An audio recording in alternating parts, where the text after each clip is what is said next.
नमस्कार. R R न्यूजमध्ये आपलं सहर्ष स्वागत. मिरज तालुक्यातील दुधगाव येथे कुंभार समाजाच्या गणेश मूर्तिकारांची गणेश मूर्ती करण्याची धांदल सुरू झाली आहे.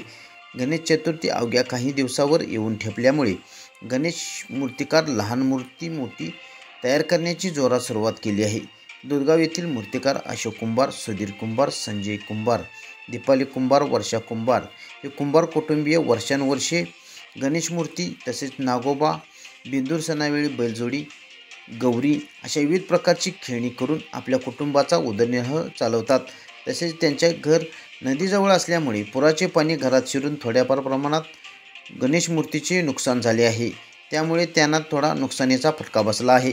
सांगली, कोल्हापूर जिल्ह्यातील नदीकाठी असणाऱ्या कुंभार गणेश मूर्ती तयार करणाऱ्या मूर्तिकारांचे झालेल्या नुकसानीचे जलद गतीने पंचनामा करून नुकसान भरपाई देण्याची मागणी होत आहे.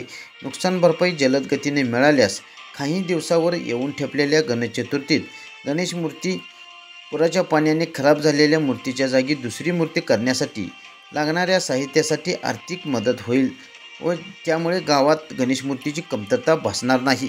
आर आर न्यूजसाठी दुधगावहून अमोल कुदळे. नमस्कार, मी सुधीर कुंभार, दुधगाव बरोबर शासन. गेली 30 वर्षे मी कुंभार काम करतोय. तरी या वर्षी गणपतीला भरपूर मागणी आहे आणि त्यावेळी महापूर आल्यामुळे भरपूर नुकसान झाले आहे. तरी आमच्या गावची काही पंचनामे झालेले नाहीत, गणपतींची पंचनामे झालेली नाहीत. लवकरात लवकर पंचनामे करून सरकारने थोडीफार मदत करावी हीच अपेक्षा. धन्यवाद.